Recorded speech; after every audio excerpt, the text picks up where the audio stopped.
अगला श्लोक है द्रव्यानुयोग का।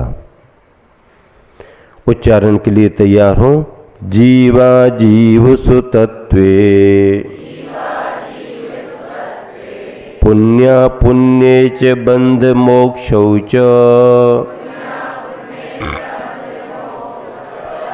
द्रव्यानुयोग दीपः श्रुत विद्यालोक मातनुते। एक साथ मिलकर जीवा जीवसु तत्वे पुण्या पुण्ये च बंध मोक्षौ च द्रव्यानुयोग दीपः श्रुत विद्या लोक मातनुते। द्रव्यानुयोग अनुयोग के नामों से भी भाव पकड़ में आता है। जैसे प्रथमानुयोग कहा तो प्राथमिक पाठक के लिए जो उपदेश दिया जाता है वो प्रथमानुयोग हो गया। करणानुयोग कहा, करण यानी गणतीय विषय, लोक की संरचनाएं, दीप समुद्र आदि कहाँ कहाँ पर हैं, चार गतियाँ करणानुयोग में, अथवा अपने परिणाम भाव संबंधी व्याख्या करणानुयोग है। चरणानुयोग में बात समझ में आ रही, चरण चारित्र, चारित्र संबंधी चर्चा। श्रावक का भी धर्म है, मुनि का भी धर्म है। एक का मुख्य धर्म है, एक का उसकी भूमिका के अनुसार गौण रूप से धर्म है। धर्म दोनों है, धर्म दोनों है, बल्कि दोनों धर्मों की महिमा किस तरह से बतलाई गई। जैसे जिन शासन का रथ है ना, अब रथ तो रथ है, लेकिन उनके जब पहिए बनाए गए तो एक तरफ मुनियों का पहिया बना दिया और एक तरफ श्रावकों का पहिया बना दिया। अब देखो धर्म में अंतर है, लेकिन धर्म के नाम पर दोनों धर्म हैं। तो जिन शासन के रथ को आगे बढ़ाने में जितनी बड़ी भूमिका मुनि समाज की है, त्यागी वृत्तियों की है, उतनी ही भूमिका समझ लो, पद में तो छोटा है लेकिन रथ को आगे बढ़ाने में श्रावक का धर्म भी एक पहिया बन जाता है। क्यों? क्योंकि मुनि मुनि ही रहे और श्रावक समाज ना रहे तो मुनियों की चर्या में बाधा आएगी, और श्रावक श्रावक ही रहें और उनको उपदेश देने वाले, मार्गदर्शन देने वाले मुनि ना रहें तो श्रावक भी भटक जाएगा। तो श्रावक मुनियों के बिना श्रावक अधूरा है, और मुनि तो श्रावक के बिना अधूरा नहीं है। मुनि तो ऐसा भी हो सकता है कि दीक्षा ली और बिना आहार किए भी मोक्ष चला जाए, तुम्हारी जरूरत ही नहीं, लगाए रहो चौका, बैठे रहो, हमें जरूरत नहीं है, प्रतीक्षा ही कर रहे तुम, आ रहे नहीं आ रहे, आ रहे नहीं आ रहे, और महाराज तो उठे ही नहीं, अब तुम्हारा क्या हो गया? हमने तो तुम्हारे बिना भी अपना काम चला लिया, लेकिन तुम्हारा हमारे बिना काम नहीं चल सकता। हाँ, तुम कितने ही शुद्ध भोजन बनाओ, लेकिन वो शुद्ध भोजन जब तक महाराज जी, कोई पिच्छीधारी माता जी, त्यागी वृत्ति एलक जी छुल्लक जी न आए तो तुम्हें अपने उस बने बनाए भोजन में मिठास नहीं दिखती। क्या? हाँ, उपयोग ही नहीं लगता। और आपने बहुत तैयारी नहीं की, सामान्य से भी चौका तैयार कर लिया शुद्धता में, और कोई त्यागी वृत्ति अचानक मिल गए तो फिर उस छोटी सी व्यवस्था में भी तुम्हें सब कुछ आनंद आनंद जैसा दिखने लगता है। तो ये महत्व है। अब अगर उस बने बनाए मकान में जीवन भर अगर किसी त्यागी वृत्ति के चरण ना पड़ पाए तो मकान की शुद्धि नहीं मानी जाएगी। नहीं नहीं महाराज, हमने तो वास्तु भक्तामर विधान कर लिया था ना, कर तो लिया था, लेकिन किसी संयमी के चरण तुम्हारे घर पर नहीं पड़े। अब महाराज ऐसा मौका ही नहीं मिला, कोई आए नहीं, अब घर तो उठा करके ले नहीं जाएंगे कहीं क्षेत्र पर, महाराज आ जाओ चरण रख दो किसी दूसरे शहर में, महाराज आए। हाँ, भावना है तो भी ठीक है। बूढ़ा हो, बीमार हो, विकलांग हो, परिवार छोटा सा हो, व्यवस्था नहीं जम पा रही हो, ऐसे समय में कोई त्यागी वृत्ति ना पाए तो बात अलग है। ये भाव तो बहुत है लेकिन उसके यहाँ भी अनुकूलता नहीं है। लेकिन सब कुछ अनुकूलता होने पर भी मान्यता ही नहीं है, संयम के प्रति कोई रुचि ही नहीं है, संयमियों के प्रति आदर बहुमान नहीं है, उनको लाने बुलाने का कोई भाव ही नहीं है, बल्कि और उनके बारे में आलोचना करके और अपनी पुष्टि करें, तो ऐसे बड़े बड़े मकान हवेलियां भी कोई काम की नहीं। अगर धोखे से भी ऐसे घरों में तुम्हारे पैर पड़ जाएं तो तुमको एक दिन का सूतक लगेगा। किसके यहां कोई एकांत मताओ लंबी हो जिसकी मान्यता ही नहीं है गुरुओं के प्रति, न गुरुओं का वो लाभ चाहता है, ऐसे एकांत मताओ लंबी के घर में अगर तुम धोखे से चले गए तो आकर के स्नान करना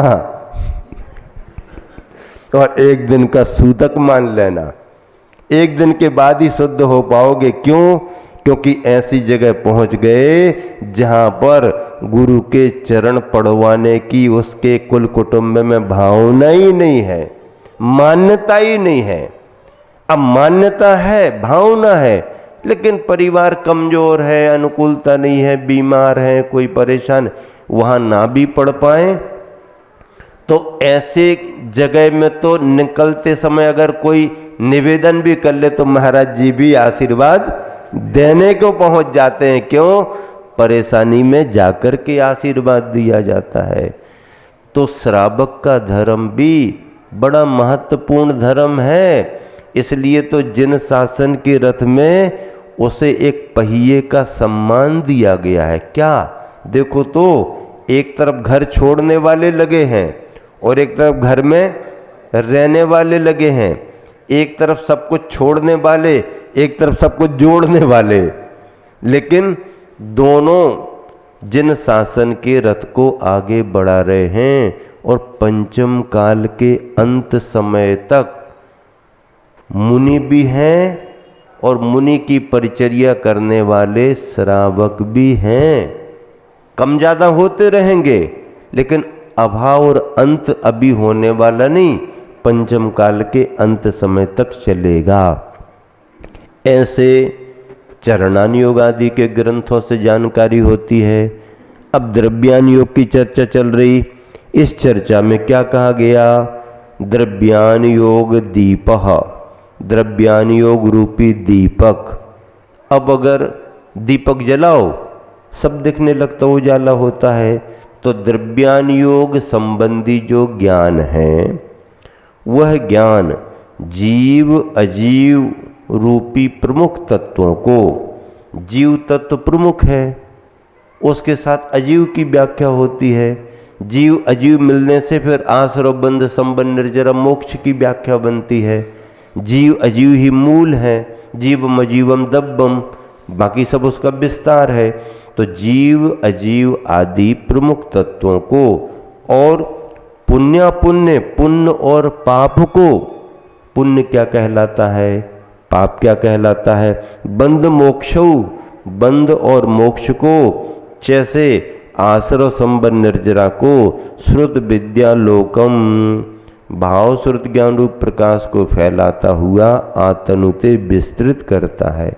भावार्थ, जो जीव अजीव पुण्य पाप बंध के कारण आश्रव तथा मोक्ष के कारण संबंध निर्जरा को दीपक की तरह प्रकाशित करता है, उसे द्रव्यान योग कहते हैं। द्रव्यान योग में विशेष रूप से क्या बात आई? जीव की। जीव क्या है? ज्ञान दर्शन स्वभावी जीव होता है, उपयोग उसका लक्षण माना गया है। जीव की अपनी एक विशिष्ट पहचान है कि जो जीव के अंदर ज्ञान दर्शन पाया जाता, वो किसी द्रव्य के अंदर नहीं। अजीव किसे कहते हैं?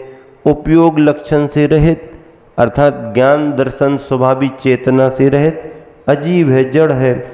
पुण्य किसे कहते हैं? साता वेदनी, शुभ आयु, शुभ नाम कर्म और शुभ गोत्र, ये सभी पुण्य कर्म कहलाते हैं, पुण्य की प्रकृतियां कहलाती हैं। क्या क्या? साता वेदनी।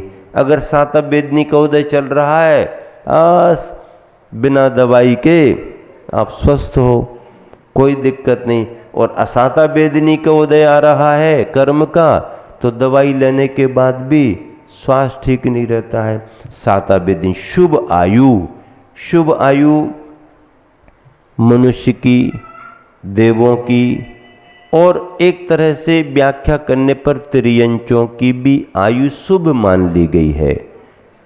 गतियां दो शुभ हैं, मनुष्य और देवों की गति शुभ है। दो गतियां अशुभ हैं, त्रियंच और नारकी की गति अशुभ है।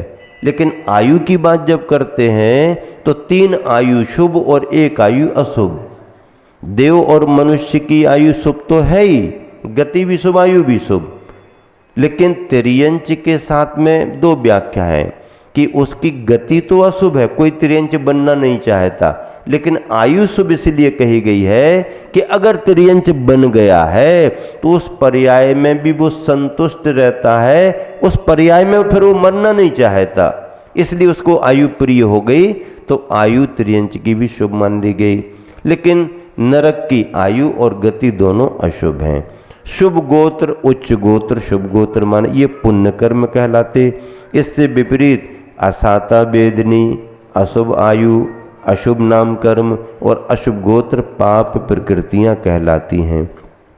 इन सबके मूल उत्तर प्रकृति के अनेक भेद हैं। मिथ्यात्व, अविरति, प्रमाद, कषाय और योग, ये जो है बंध के कारण हैं। ये क्या है? बंध के कारण। मिथ्यात्व, अविरति, प्रमाद, कषाय और योग, ये बंध के कारण है।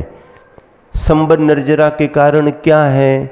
मोक्ष के कारण क्या बनते हैं? तो गुप्ति, शमिति, धर्म, अनुप्रेक्षा, परिसयजय और चारित्र। चारित्र में सामायिक, छेदोपस्थापना, परिहार, विशुद्धि, सुख, संप्रदाय, यथाख्यात, ये चारित्र मुनियों के चारित्र, ये मोक्ष में कारण बनते हैं। सभी कर्मों से रहित आत्मा की जो अवस्था होती है वो मोक्ष कहलाती है। इस तरह से इन सभी व्याख्याओं को जो ग्रंथ करते हैं या जो ज्ञान करता है वो द्रव्यान योग माना गया है। पंचास्तिकाय, षड्द्रव्य, 7 तत्व, 9 पदार्थ आदि का वर्णन है। जैसे तत्वार्थ सूत्र ग्रंथ है, सर्वार्थ सिद्धि, राजवार्तिक, श्लोक वार्तिक, समयसार, प्रवचनसार, पंचास्तिकाय, नियमसार आदि आदि, ये सभी ग्रंथ द्रव्यान योग के ग्रंथ माने गए हैं। इस तरह से चारों अनुयोगों की व्याख्या आप सभी ने सुनी। इस अनुयोग की व्याख्या में जो भाव आया हुआ है उसे आप सबने पकड़ लिया। दोहा और पद्यानुवाद पढ़ेंगे। पढ़िएगा दोहा। जीवा जीवा स्रोत था तत्व मोक्ष और बंध, द्रव्य दीप अनुयोग का फैलाता श्रुत गंध। हाँ, ये दोहा है। गुरुवर आचार्य श्री ने अनेक ग्रंथों के पद्यानुवाद किए हैं, मूल ग्रंथों के। समयसार का पद्यानुवाद किया, रत्नकरंडक श्रावकाचार्य आत्मानुशासन का पद्यानुवाद गुणोदय के नाम से किया, और भी हैं। तो पद्यानुवाद भी किया आचार्य श्री ने, और मूल ग्रंथों के रूप में लेखन भी किया। संस्कृत के शतक भी लिखे। संस्कृत के शतक, संस्कृत में कौन कौन से शतक हैं संस्कृत के? श्रमण शतक जैसे है, निरंजन शतक है, सुनीति शतक है, परिसय जय शतक है, चैतन्य चंद्रोदय शतक है। ऐसे शतक भी बहुत सारे संस्कृत में लिखे हैं। संस्कृत का लेखन भी किया, मूल ग्रंथों के पद्यानुवाद भी किए। एक श्रवण सुत्तम ग्रंथ है, उसका पद्यानुवाद भी आचार्य श्री ने जैन गीता के नाम से किया है। श्रवण सुत्तम कब तैयार हुआ? श्वेतांबर दिगंबर दोनों धर्म के अनुयायियों में उनके धर्मगुरु आचार्य और अपने यहाँ के धर्मगुरु आचार्य दोनों की उपस्थिति में उनके विद्वान, अपने विद्वान सब ने मिलकर के दिल्ली में 25वें निर्माण महोत्सव के पावन संदर्भ पर एक जैन प्रतिनिधि ग्रंथ तैयार किया। और ये विनोबा जी की कहने प्रेरणा से, विनोबा जी सभी धर्मों पर ध्यान रखते थे, जैन धर्म से भी बहुत प्रभावित रहे वो, तो उन्होंने निवेदन करके जैन समाज से कि आप भी दोनों समुदायों में से एक ऐसा ग्रंथ तैयार करो जो दोनों के लिए मान्य रहे। तो दोनों धर्म के आचार्य कुछ अपने यहाँ से भी वहाँ से भी बैठे, विद्वान भी दोनों तरफ के बैठे और ऐसी ऐसी गाथाएं छांट करके रखी जिनमें संप्रदायगत कोई आग्रह ना हो और कोई कंट्रोवर्सी ना हो, विवादास्पद विषय ना हो। तैयार हुआ ग्रंथ। इस ग्रंथ के संकलन का काम किया था जिनेंद्र वर्णी ने। विनोबा जी ने ये काम जिनेंद्र वर्णी को सौंपा था। जिनेंद्र वर्णी अपने जैन विद्वान हुए, बाल ब्रह्मचारी रहे, वो विनोबा जी के निकटस्थ थे। और जिनेंद्र वर्णी बहुत बड़े विद्वान थे लेकिन मुनियों से दूर रहते थे। हाँ, बहुत लंबे समय के बाद जब उनको लगा कि आचार्य श्री का नाम बहुत चल रहा है तो वो देखने के लिए आए थे सन 1980 मुक्तागिरी में पहली बार। और उनके जीवन पर बहुत बड़ा फर्क, 3 दिन रुके थे वो। और 3 दिन वो आचार्य श्री के सुबह शाम दिनचर्या, स्वाध्याय, प्रवचन, बातचीत नहीं करते थे, देखते रहते थे और स्वाध्याय में बैठते थे। फिर जब जाने का समय उनका हुआ तब उन्होंने आचार्य श्री से बातचीत की और अपना भाव रखा। मैं उस समय ब्रह्मचारी था, अभी भी वो छवि दिख रही, वो सभा दिख रही। जब वो फिर उन्होंने बोले, अपने भाव रखे, मैं देखने के लिए आया था, सुना बहुत था लेकिन मुझे यहाँ बहुत अच्छा लगा। और फिर उन्होंने कहा, मैं जिनेंद्र वर्णी ज्ञान का अहंकार लेकर के आया था, ज्ञान का कीड़ा बना हुआ था, लेकिन यहाँ आने पर मेरा सारा अहंकार दूर हो गया। और उन्होंने कहा कि मैं पहली बार अपने जीवन में आचार्य विद्यासागर को गुरु रूप में स्वीकार कर रहा हूँ। बाद में उन्होंने संलेखना ली आचार्य श्री के चरण, क्षुल्लक दीक्षा लेकर के ईसरी में, बड़ी चर्चा है, बड़ा विस्तार है। ऐसे उनके जीवन में परिवर्तन आया। वो जिनेंद्र वर्णी क्षुल्लक दीक्षा लेकर के समाधि को प्राप्त हुए। पद्यानुवाद पढ़ करके आपको विराम दे रहा हूं। इस पद्य नंबर 46वां देखिए, पेज नंबर 105। जीव तत्व क्या, अच्छा पढ़ दिया ना, नहीं पढ़ा। जीव तत्व क्या कहाँ रहा है, अजीव कितने रहे कहाँ, पाप रहा क्या पुण्य रहा क्या, बंध मोक्ष क्या रहे कहाँ, इन सब को द्रव्यान योगमय दीप प्रकाशित करता है, मूलभूत जिन श्रुत विद्या का प्रकाश लेकर जलता है।